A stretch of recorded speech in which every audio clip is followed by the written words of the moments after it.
Hey guys, welcome to the channel. If you have a Honda Pilot, I believe they're 2023 and up. Mine's 2025. And you want to change your oil, you want to see where it's located. So the dipstick is going to be right here to check your oil.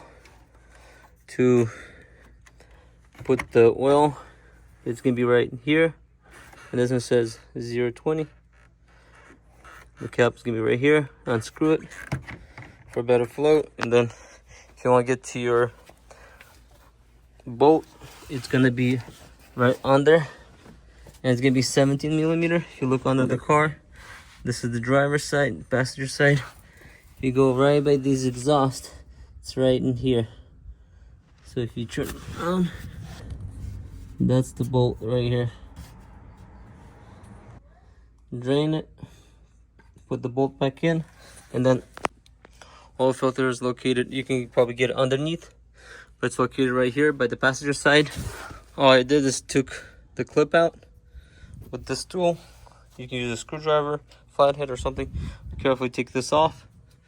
Once you take it off, you can take more off if you want to take the whole thing off here, but no need to for me. Just like that, and there's your oil filter. Once you remove that, put a new one in, tighten the bolt, put some oil,